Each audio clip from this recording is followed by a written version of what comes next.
کتاب رحمت قرآن مجید میں علماء کی شان کو بیان کیا گیا. فرمایا گیا کہ انما یخشى اللہ من عبادہ العلماء، اللہ کے بندوں میں سے اہل علم ہی ہیں جو اللہ سے ڈرتے ہیں.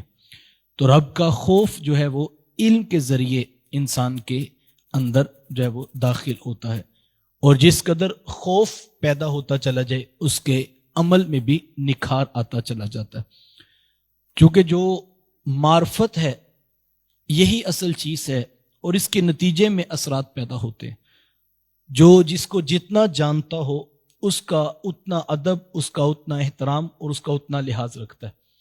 اور اگر کوئی آشنا ہی نہیں ہے کہ فلاں شخص کون ہے، اس کا درجہ کیا ہے، اس کا رتبہ کیا ہے، تو اس کی نگاہ میں اس کی بات، اس کی گفتگو کی بھی کوئی اہمیت نہیں رہتی.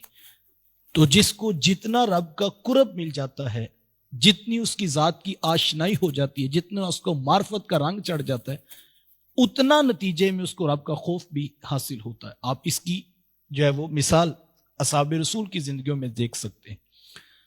صحابہ فرماتے کہ ہم اس بات سے ڈرا کرتے تھے کہ کہیں ایسا نہ ہو کہ ہم کوئی عمل کریں اور اس کے نتیجے میں قرآن کی کوئی آیت نازل ہو جائے.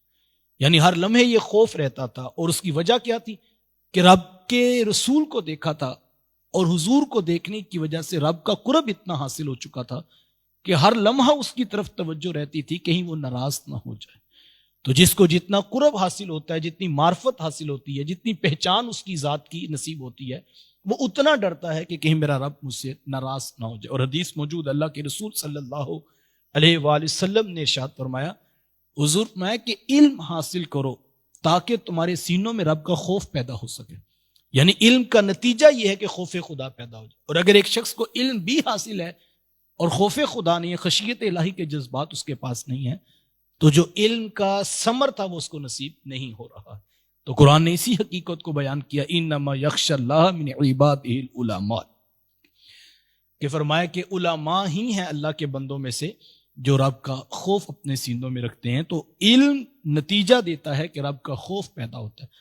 اور جب اس کا خوف پیدا ہوتا ہے، اور یہ خوف ایسا نہیں ہے جیسا ہمیں کسی نقصان دہ چیز سے ایک احساس پیدا ہوتا ہے، بلکہ یہ ایک محبت کا احساس ہے.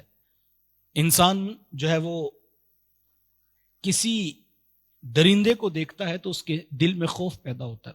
سانپ کا خوف اس کے سینے میں موجود ہے. کیوں؟ کہ کہیں یہ مجھے کاٹ نہ دے، کہیں یہ مجھے نقصان نہ پہنچا دے. لیکن اگر کسی طریقے سے وہ موذی جانور یا وہ خطرناک جو ہے وہ حشرات الارض میں سے کوئی چیز اس کے ہتھے چڑھ جائے تو وہ فوری اس کو کچل بھی دیتا ہے. خوف ضرور رکھتا ہے لیکن موقع مل جائے تو اس کو مار بھی دیتا ہے. لیکن رب کا خوف ایسا نہیں ہے.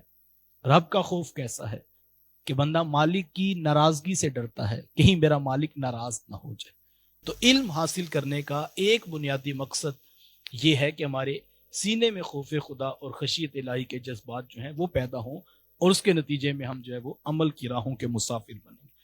اللہ کے رسول صلی اللہ علیہ وآلہ وسلم کا ایک فرمان عالی شان جو حضرت ابو ہریرہ رضی اللہ تعالی عنہ سے مروی ہے، آقا کریم علیہ السلام نے ارشاد فرمایا کہ جب کوئی شخص طلب علم کے لیے نکلتا ہے تو حضور فرمایا کہ اللہ تعالیٰ اس کے لیے جنت کا راستہ آسان کر دیتا ہے. جنت کی راہوں پہ ہوتا ہے جو علم حاصل کرنے والا ہوتا ہے. اور آگے فرمایا اگر کوئی قوم اللہ کے گھروں میں سے کسی گھر میں اکٹھی ہو جائے، یعنی چند لوگ ہیں وہ رب کے گھر میں مسجد میں اکٹھے ہوتے ہیں، اور مقصد کیا ہے؟ فرمایا کہ وہ قرآن کی تلاوت کرتے ہیں اور اس کا علم حاصل کرتے ہیں. اکٹھے ہوئے، قرآن کی تلاوت کی اور پھر اس کو سیکھنا شروع کیا. اللہ اکبر. میرے حضور فرماتے ہیں جو یہ عمل کرتے ہیں اللہ کی رحمتیں ان کے اوپر نازل ہوتی، اور رحمت کے فرشتے ان کو جو ہے وہ گھیر لیتے ہیں، اور ان کے اوپر اللہ کی طرف سے سکون اور اطمینان جو ہے وہ نازل کیا جاتا ہے، اور یہ علم دین حاصل کرنے والوں کو نصیب ہوتا ہے.